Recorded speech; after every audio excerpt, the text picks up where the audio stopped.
and all sorts of stuff that made the grass in the, ooh, is there trouble for one of our front-running cars? Is that Tony Marchev in the Corvette that's dropping to the rear? And that is problematic for our fourth place starter. That's heartbreaking. He's been so solid this weekend. Now, the other thing to note here, Mike, you cannot fill that spot. Matt Waldbaum cannot move up forward. They're going to leave the gap in traffic and will hopefully get Tony Marchev limped back around to the pit lane, but unfortunate. Not exactly something that you practice for, right, when somebody drops out of that. So good head on his shoulders for Waldbaum. Make sure he doesn't take that spot. It'll make the race start interesting here in a second. It will. Matt Waldbaum should be able to jump up the inside, maybe come out of turns 2 and 3 in third place. But Eric Kittil and Andy Smedegaard, as they battled yesterday and at Lime Rock Park in Lakeville, Connecticut last month, they're door to door at the start of this race. Here we go. Green flag, and race 3 is underway for Eibach GLTC. 3 wide in the back, but into turn 1. Smedegaard charges hard into turn 1. He wants this lead back. He really sent that deep. Let's see if he can get the rotation and cover off for turn 3. Now, a little bit of dust kicked up there by Piero Pucci. A little bit of smoke and debris. I think, oh, big slide for Ayrton Grimm. Must be low grip there, leaving Millionaire corner there, but Joe Tulu pops line. Piero Pucci's got a problem as well. He's slowing up on the run to turn 4. And now Andy Smedegaard and Kittil door to door. Remember that we're down a couple of cameras because of a fiber cut in the track battle sessions. We'll do what we can. Max flying the drone, and they're still side by side off towards turn 6. And Smedegaard clears Kittil for the lead. Kittil's still got a little bit of overlap up, and he decides to tuck back in leading into turn 8 here. And it took Kittil a little while in race 1 to wrestle the lead away from Andy Smedegaard. But when he got in front, he was much quicker. So it really seems like Andy's car is better from the get-go in that 212, maybe by virtue of having a bit more weight to get those tires up to temp faster. But once they reach their peak, that hybrid racing EG Civic is absolutely electric. And in behind, Matt Waldbaum has gotten around Matan Rosenberg. And for Rosenberg, he needs to play defense here a little. I know he's going to Laguna Seca and will likely pick up some wins out in California. But if Kittil wins more races here this weekend, the championship fight's going to be real tight going into pit race. Absolutely. It looks like we're getting a little bit of gap between first and second. I've noticed a very different line going into turn 8. Different braking zone, basically, for Smedegaard compared to Kittil. And that worked well for him in the earlier races. Let's see if it pays off here. Matan's going for a move. Yeah, he went around the outside there to Waldbaum towards 1. And you see in the back of that shot, looking for a look on the outside of the number 90, but Andy Smedegaard in this FA24 swap car. He joked with me last night that I could have it for 50 grand.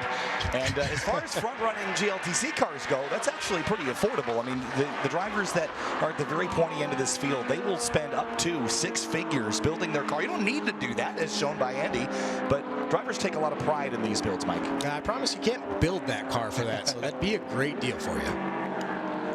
Into turn 6 on the far side, building a little gap. We note that yellow and black car bottom of the screen, Louis Chatroop. He has Ayrton Grimm right behind him, Blake Korth up a spot in that 614 Porsche Cayman. That's a little 3-horse race for 6th place right now with Ayrton Grimm, just 16 years old, just recently got his driving permit, but here he is in GLTC, just continuing to hound a driver that's been here for a couple of years in that K24 BMW M3. Lou's doing a really good job through there. It looked like turn 6 got him a little bit. That's a really, really tricky corner, how you line it up to create the rotation that you're looking for without scrubbing too much speed there. Definitely in time attack, that's one thing, and then as you can see, the difference in wheel to wheels, that means somebody can tuck up inside you every once in a while. Yeah, so while the leaders head down into turn 11 and 12, Matt Waldbaum slipping around a little bit, but there's that battle for 6th place. We were talking about Lou Chatroop, Ayrton Grimm, Blake Korth. Korth and Grimm have been working together, sort of paddocked out of the same spot, but very different builds. There's the K-Series E36, sort of a unique build here. Absolutely. You expect this to be an inline 6, but here it is as an inline 4. Honda K24 powering that car, and then the 2-liter turbo MX-5 in trail. Yeah, this is awesome. We've got BMW, Mazda, Porsche, and then Honda in the S2000. Jim's closing the gap on these 3 as well. So if they keep battling, that's going to open the door for him to tighten it up.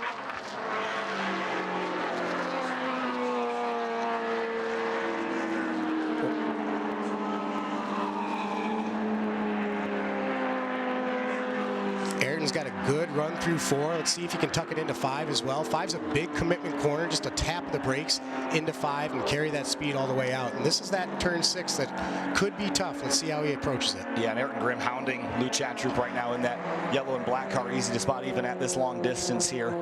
And Blake Korth in that much heavier Porsche Cayman. That's a car that I think is better suited to some of the larger tracks on the calendar, but really no more of those now. They're all 2.5 miles or less here to the end of the year. And a couple different 3-car packs there. One for 3rd place with Waldbaum, Rosenberg, and Lena Chin, and then one with Chatroop, Grimm, and Korth onto this back straightaway.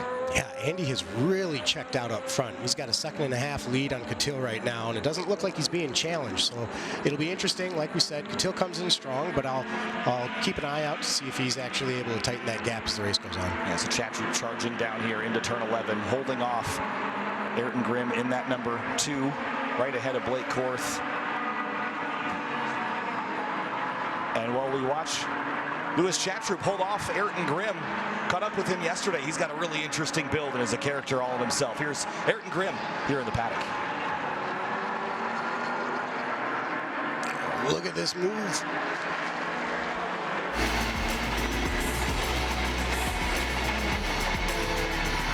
I'm Ayrton Grimm. I'm a 16-year-old race car driver, and I drive a Miata and a Rush SR. And I'm doing double duty this weekend at Autobahn, and I'll tell you, it's a hot one out here. You know, going from one car where you get all the airflow, and then going into that one where you have none of it, just raw heat, it's pretty cool.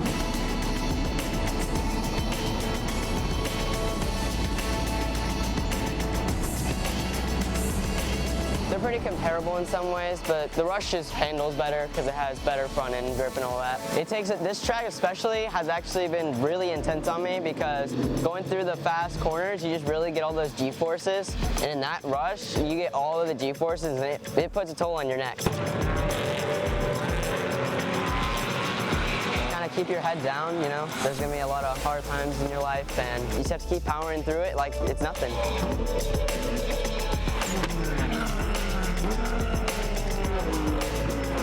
While we were watching that, got around Lou Chatroop, and so did Blake Korth. So those two drivers move up together. That Porsche Cayman, though, lurking in the tailpipes of that CRP Mazda MX-5. Yeah, might have been a little bit of teamwork there. Might have just seen the opportunity. That happens a lot when somebody can stick their nose in. And, you know, with the way that you've got to be protective of your line here, but giving enough racing room, sometimes that means that door stays open longer than you'd like it to. Yeah, I love these NCs, and you're some part of the NC family there in Falcon Club TR. I think they look really good with the NC2 front bumper and a little bit of aero and some lowering. He's got some wide body on He does. I do love it. I'm fanboying a little bit right now because I love seeing this car out here. I love seeing him wheel it.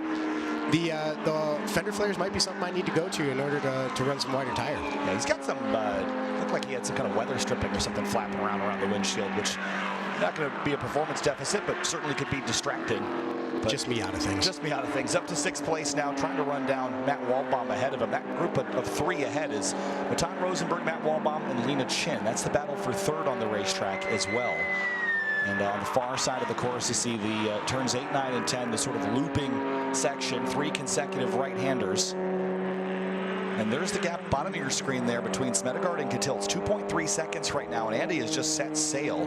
But look there's your battle for 3rd. Matan Rosenberg in that Falcon Corvette leading the championship standings coming into this event. But again, with Catil just chipping away, more wins in the wins column now for Catil. That puts him at, what, 6 total on the season compared to the 8 that Rosenberg has. 2 more today would tie them up. Just driving that average down like you were talking about, right? Yeah, and of course, 4 average finishes, Catil is better. So if they match wins, full course yellow now. And that's interesting to note. We haven't had a full course yellow this weekend in Eibach GLTC, so not sure what that's for, but with only 6.5 minutes to go, so the pace car's already picked up Eric Catil. And let's have a look. Ronald Till leaving turn 3. Ooh, that looks like it could be motor. See Zach Lavoie there in the smoke screen. Again, happy birthday to his mom, but dodged out of the smoke there. Robbie Veerhout did the same, and if that's oil, Mike, that could be the end of this race. That could be a bummer. That was some Days of Thunder looking type of stuff, though, coming through that smoke. Pretty epic looking. I know those guys were working on that car late into the night last night. So that's got to be very, very frustrating for him right now. Yeah, so with that, Ronald Till's engine letting loose. So you see him actually parked out there outside of turn 4. So maybe it's not for fluid. Maybe they can just put him on a hook and drag him out of the way. And maybe we could resume here. But again, you always hope that you can get a restart, but with only 6 minutes to go, I would say it's a 70-30 we don't get back rolling, Mike. So opportunity, though, for Catil. If we get a restart, what's your attack plan in that Honda Civic? Oh, man, it's full tilt right off the bat. If I'm Catil, I've got Rosenberg right on my bumper then, too, if we're at a yellow flag like that. And like you said, I need all the points I can. And Andy's been able to run away with this so far. You hope that he's used up his tires more than I have if I'm Cattell, and so I'm going to try and tuck that in, maybe even into turn 1. Yeah, there's 2 cars over there. The other one I think is Piero Pucci in the 510. And he's been chasing some issues. Is either Piero or Dai Win? I think that might be Dai, actually. Yeah, you might be right. I thought I saw that the 510 have some issues on the opening lap, but you are right. It is the AAA to Dai Win. My mistake there. The 510 still up in the mix. So Dai's pulled off the driver's right. Pucci scored 17th right now, but they both have red 86s. Dai might have just had to go to the restroom. We don't know. Yeah, it looks, I mean, he's put himself in a perfect spot. I'm hoping that if we could just get this car pulled behind the wall, we could get a pretty quick restart here, in fact. So this is great for Cattell. Eats up a 2.6 second advantage that Smedegaard had gained, and that gap was not cut. Where did it go? That's my question. I think the pace car might have picked up Cattell. I saw it ahead of Cattell, but not ahead of Andy. And the question is, where is the 212? There he is. Way around the course. So what do we do in this situation? Does he hold off for the pace car to come through? Or? Well, we don't have any radio communication, but again, they had to get the pace car out there pretty quick. So they dispatched it as quickly as they could. And I would expect that the nicest way to resolve this would just be to have Andy drop back to let the pace car catch him. But the question is, will he be able to see that? That's really the ultimate question. Right. He's so far up the road. And it looks like what they're going to do, actually, maybe... Oh, they're just... Is there oil on track that they're dodging? I thought maybe they let the field go on by, but that wouldn't make a lot of sense now, would it? I can't see the flag station to see if they've got the red and yellow debris flag out on the field or out on the track right now. Well, everyone didn't follow the pace car. They just sort of drove wherever, so we'll see. Again, 20-second advantage. Wonder if maybe the corner workers can tell Andy to slow up here a little bit. But it looks like he's backing off. He is backing off. Good. And we should be able to get the restart, I hope, this time by as soon as they can get that car pulled back behind the wall. It's not too far from the safe area. It's probably, you know, it's a bit of a bummer for Andy because, like we said, he had pulled on a really strong gap. Kind of had the race all to himself there for the last couple of minutes. And this will be exciting if they do get us under green. Yeah, good heads up on Andy there for realizing, again, as a leader, you're looking for the pace car once the yellow comes out. Your goal is to catch it. So it might be ahead of you. Most of the time it is. So it finally looks like he's realized that they're behind him, and he's going to slow up and get back behind it.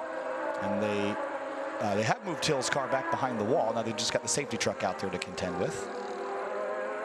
And here comes the safety car to pick up Andy Smedegaard. And I would love to get lights out right now, but we'll see if that's the case here. I don't think Andy likes seeing a Miata pass him, even when it's a pace car. Like. Well, let's see here. There's all sorts of jokes about Andy pacing the field, I suppose, isn't there, that we can make? There we go. There he is. And lights are still on.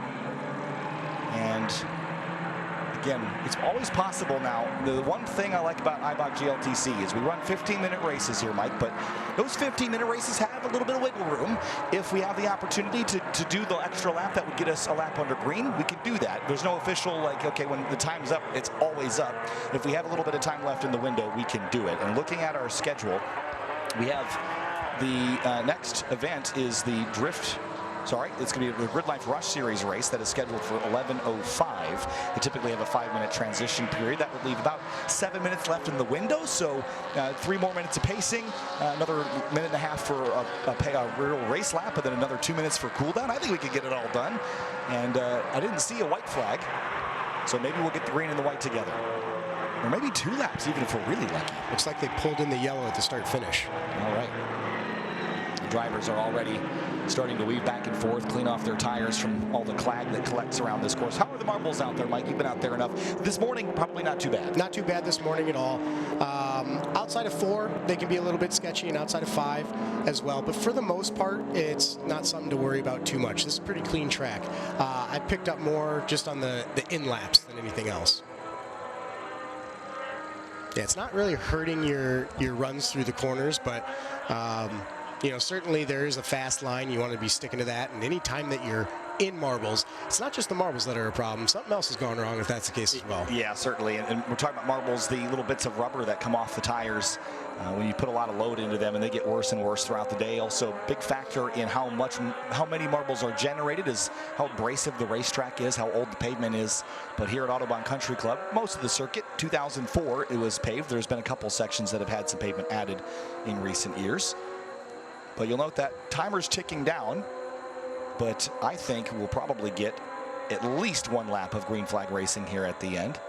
So Andy Smedegaard out in front, has yet to win a race here this weekend. He won a couple at Lime Rock Park in the number 212. That's still a really consistent showing to come out of the gates like that at Lime Rock, coming with the win, and then now you're fighting up front all weekend long as well. It's a good showing for the FA24. So the 212 leads the way here. Andy Smedegaard is going to have to hold off Eric Catil because I think we're going to get a lap of racing in here. Lights are out on the safety car. Time to go racing here. Again, an Eibach GLTC race number 3, packed up and ready to go. Catil chasing a championship, Smedegaard chasing another win sticker as they come up onto the front straightaway. Here we go. Will we get one lap or will we get two? It is going to be a one-lap dash, white flag and green, and we're underway here. And here comes Catil up the outside, Mike. He's going to try to steal this one away from the 212, but here comes a Rosenberg, his championship rival. I wonder if he's going to try it into 3 here. If he can get the run. Yeah, he's trying to put his car in place. Maybe an up and under. Trying to over-under there, Andy. Nice run there through turn 3. Chatroop and Grimm side by side.